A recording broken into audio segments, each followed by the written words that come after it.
Você já deve ter ouvido dizerem por aí que a evolução é apenas uma teoria, que se tivesse sido provada já seria considerada uma lei, assim como a lei da gravidade. Já deve ter ouvido, inclusive, que o criacionismo é uma teoria científica. Tudo isso é fruto de uma grande confusão envolvendo todos esses termos científicos, quando não é fruto só de desonestidade intelectual. O objetivo desse vídeo, então, é tentar explicar alguns desses termos. Afinal, a evolução é mesmo apenas uma teoria?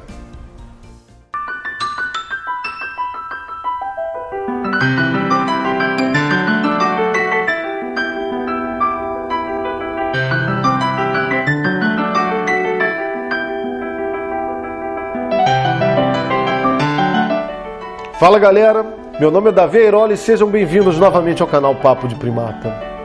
Esse é um vídeo que eu sempre desconfiei que ia acabar fazendo uma hora ou outra, embora sempre me perguntasse qual era a real necessidade dele.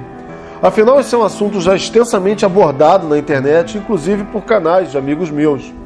Mas a verdade é que a gente nunca deixa de ler ou ouvir falácias motivadas por falta de compreensão sobre esses termos científicos, inclusive desmerecendo teorias muito bem consolidadas e evidenciadas, como a teoria da evolução.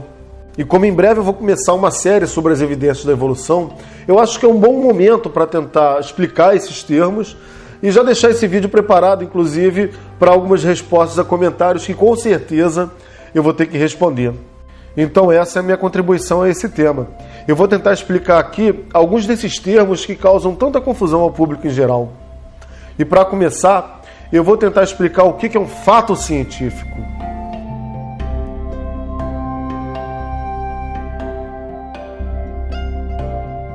A ciência considera algo como um fato quando ele é observado, medido ou experimentado tantas vezes que para todos os efeitos práticos ele é considerado uma verdade. Em outras palavras, um fato é uma verdade conhecida, objetiva e observável de alguma forma. Como exemplos de fatos, podemos citar que a espécie humana tem 46 cromossomos, que objetos caem em direção ao solo se você os soltar, ou que a água pura na pressão atmosférica do nível do mar congela a 0 graus Celsius. Claro que, conforme a gente já vai ver, nada na ciência é uma verdade absoluta e inquestionável. E o que hoje é considerado um fato, amanhã pode não ser. Isso porque um fato só é considerado uma asserção da realidade enquanto ele estiver sendo suportado por evidências empíricas. E é sobre esse termo que a gente vai falar agora.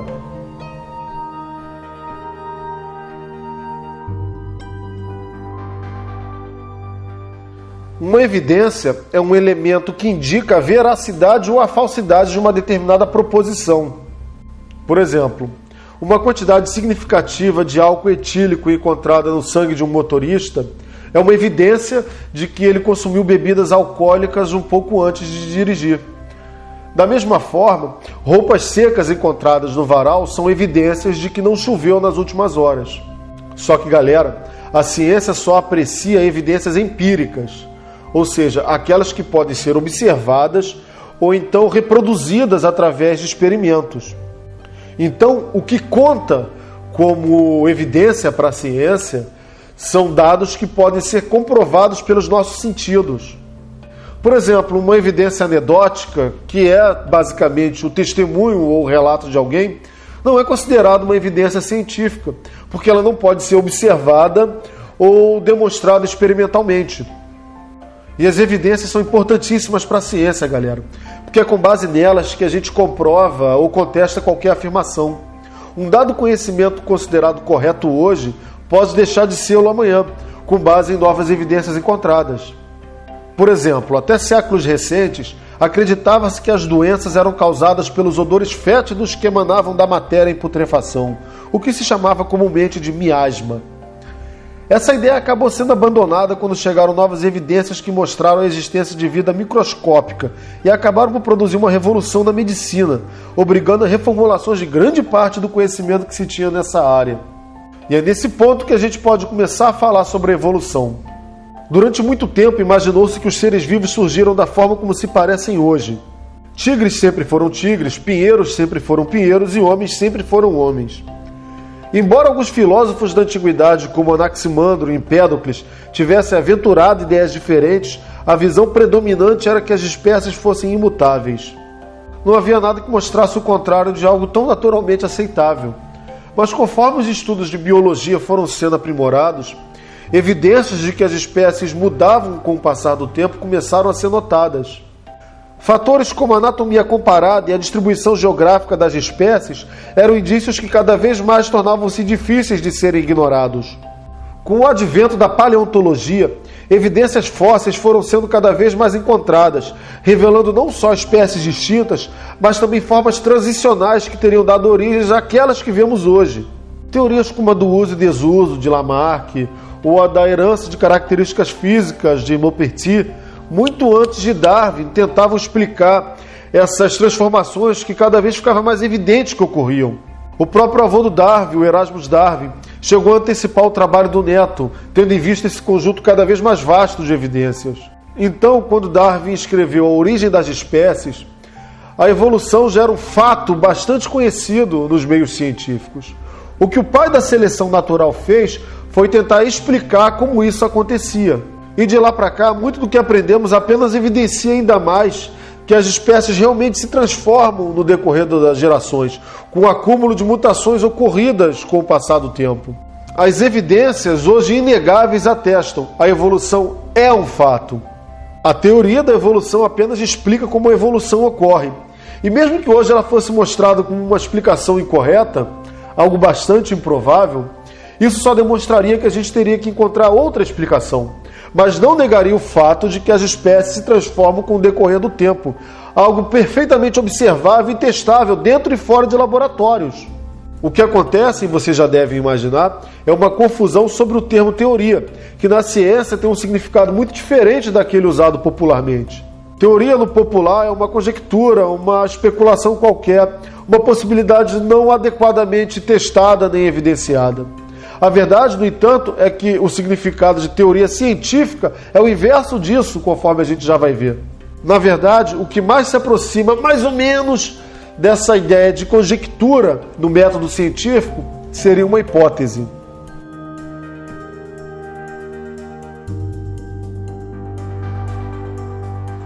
Uma hipótese, para a ciência, é uma suposta explicação para um determinado fenômeno. Qualquer conclusão ou alegação feita na ciência é feita através de uma hipótese. Há hipóteses que são premissas para a construção de outras, e ainda aquelas que fazem previsões sobre determinados eventos.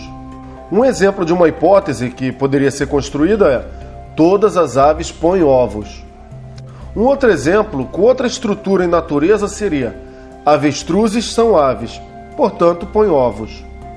Isso é o mais próximo que se tem no método científico de uma especulação, mas a hipótese também não é apenas um chute. O método científico é bastante criterioso e rigoroso com o que ele aceita como uma hipótese científica. Para começo de história, uma hipótese tem que ser compatível e se fundamentar no conhecimento científico atual. Ter consistência lógica e ser coerente com suas próprias premissas. Ser parcimoniosa, ou seja, explicar o máximo possível sem apelar para outras hipóteses criadas apenas para suportá-la, as chamadas hipóteses ad hoc. Ser testável, obviamente, e principalmente ser falseável. Eu não vou falar em detalhes sobre esses critérios porque só isso é tomar um vídeo inteiro, e eu devo retomar esse assunto no futuro quando eu for fazer um vídeo sobre método científico. Por enquanto eu vou deixar linkado aqui nos comentários um vídeo do Pirula em que ele fala sobre falseabilidade, para quem quiser saber mais sobre esse critério. Nesse momento, então, a gente já sabe que uma hipótese científica não é só um chute. Embora a gente tenha liberdade de pensar em qualquer conjectura, e é até interessante que seja assim, porque muito da ciência nasceu de elucubrações das mais mirabolantes sobre os mais diversos temas, para que uma hipótese seja admitida como científica, ela tem que responder a certos critérios. Bom, hipóteses científicas nunca são provadas de forma definitiva e absoluta. Elas são apenas confirmadas ou não, em maior ou menor grau. Hipóteses mais evidenciadas são mais confirmadas que hipóteses carentes de evidências. Hipóteses que se mostram incorretas acabam sendo refutadas. É importante notar aqui que mesmo hipóteses que se mostrem como incorretas são importantes para o progresso da ciência, já que os dados resultantes da sua contestação passam a fazer parte do corpo do conhecimento científico, podendo amanhã ser utilizados para a elaboração de novas hipóteses ou como contra-argumentos futuros. A hipótese, conforme eu já falei, será sempre provisória. E importante, ela nunca deixará de ser uma hipótese. Embora, se suficientemente evidenciada, ela possa fazer parte da fundamentação de uma teoria científica. E dependendo da natureza e do tipo da hipótese, ela pode dar origem a um postulado ou a uma lei.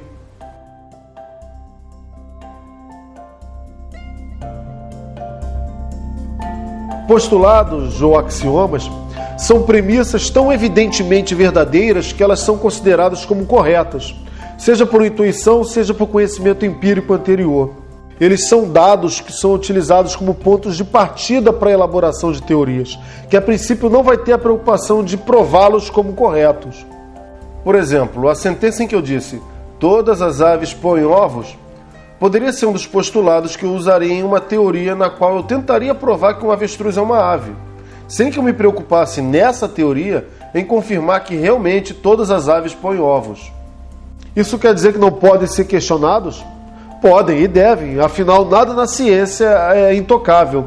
Eles só são admitidos como verdade para a elaboração de uma teoria, mas qualquer um pode tentar mostrar que são premissas indevidas. Mas, em geral, a confirmação de uma teoria acaba naturalmente corroborando a validade dos seus postulados.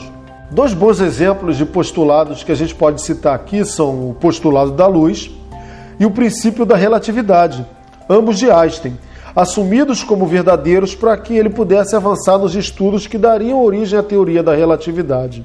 E agora eu vou tentar explicar o que é uma lei.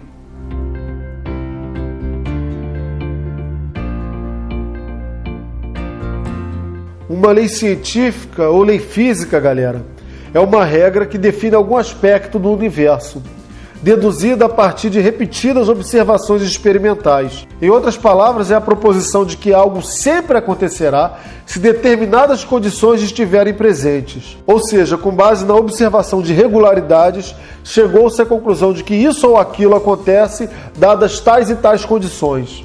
Bons exemplos de leis científicas são a lei da gravitação, as leis da termodinâmica e etc. Em alguns casos, quando os resultados da lei podem ser determinados matematicamente, ela pode ser representada como uma fórmula matemática. E é claro que para uma lei científica ser formalizada, ela tem que ser aceita pela comunidade científica da época, sendo avaliada, testada, repetida experimentalmente a exaustão. E claro, como ela é uma hipótese, nunca deixará de ser, ela tem que atender a todos os critérios de aceite de uma hipótese, ou seja, ser testável, falseável, etc. E eu acho que eu nem precisava observar, né, gente, que uma lei científica pode ser refutada a qualquer momento, desde que se encontrem evidências que demonstrem que ela está incorreta. Basta, por exemplo, que algumas das suas previsões não se concretizem para que seja necessário, no mínimo, reformulá-la. E um erro bem comum é confundir lei com teoria, tá? Leis são estatutos bem concisos e objetivos, e apesar de fazer previsões sobre o que vai acontecer, uma lei não tem a função de nos explicar o porquê disso. Já a teoria, conforme a gente já vai ver, é um conceito mais amplo, que tem o objetivo de dar uma explicação. E para isso se utiliza de vários elementos, incluindo aí leis. E aí, claro, sempre surge uma questão quando a gente aborda esse assunto. Por que a evolução não é uma lei? Bom, em primeiro lugar, você já deve ter percebido que lei e teoria são coisas completamente distintas, né? E em segundo lugar, gente, a evolução, como quase nada nas ciências biológicas, pode ser definida de forma tão concisa e com resultados tão determinísticos que possam ser expressados sob a forma de uma fórmula matemática ou uma regra. E assim, a gente pode finalmente concluir explicando o que é uma teoria científica.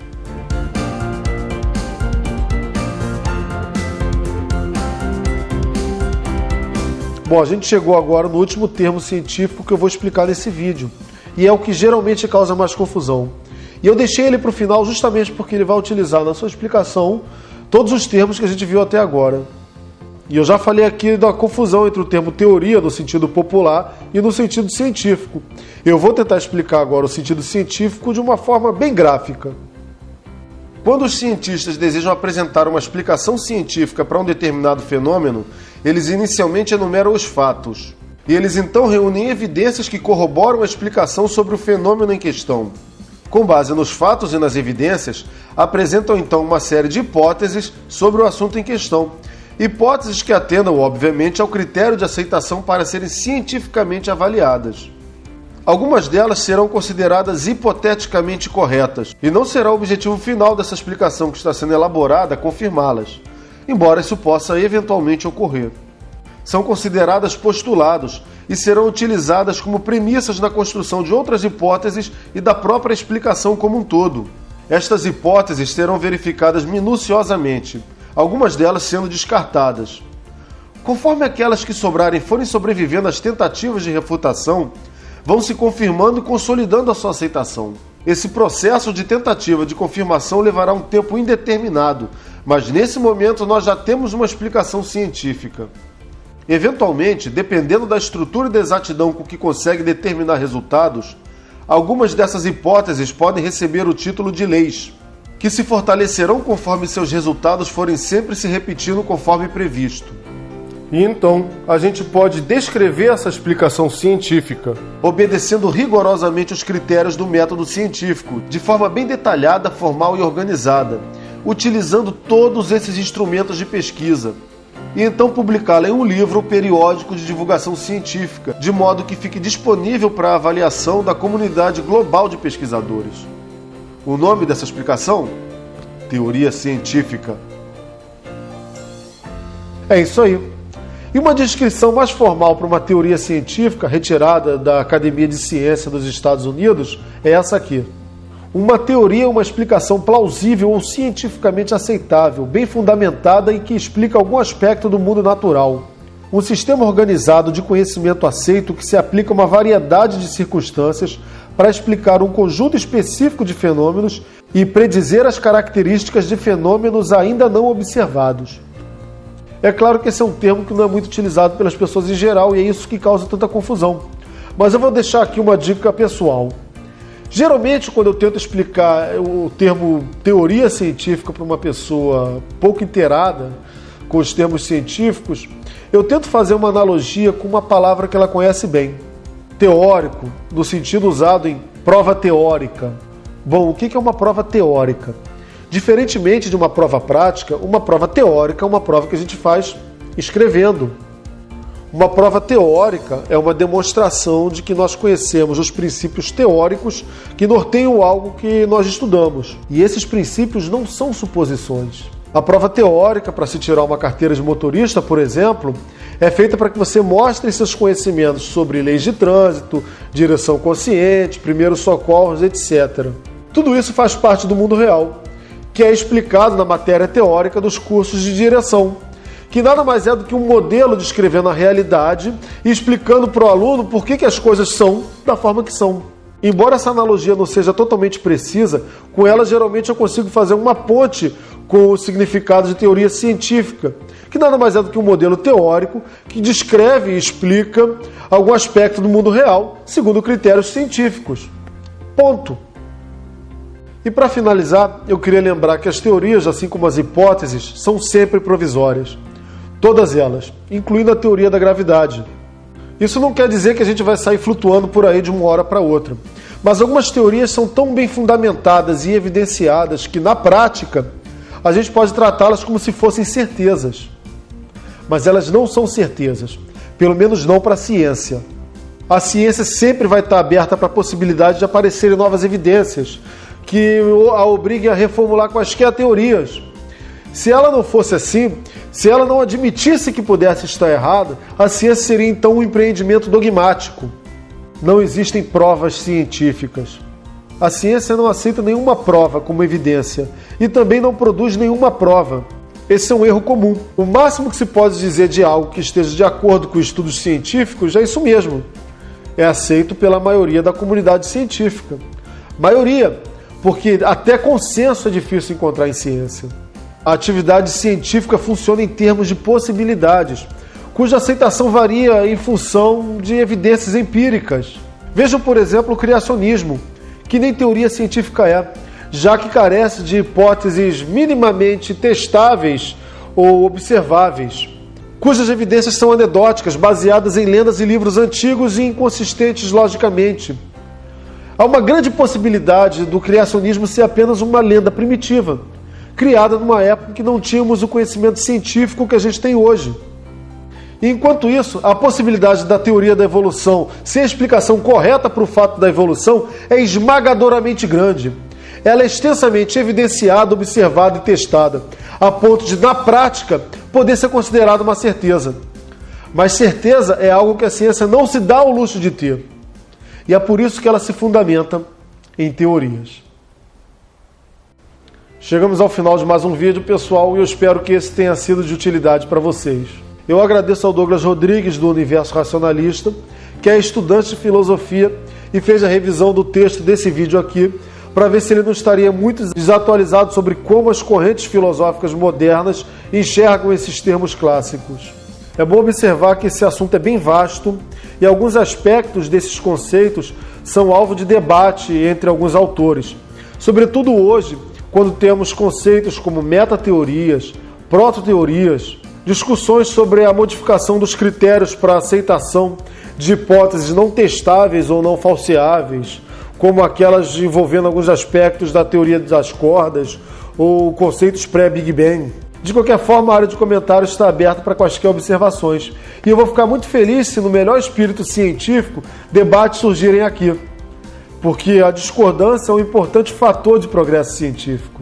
Se vocês gostaram, dê aquele joinha, favoritem o vídeo e compartilhem nas redes sociais para ajudar na divulgação. Não esquecendo de assinar o canal para ficar por dentro das novidades que vem por aí. Um forte abraço!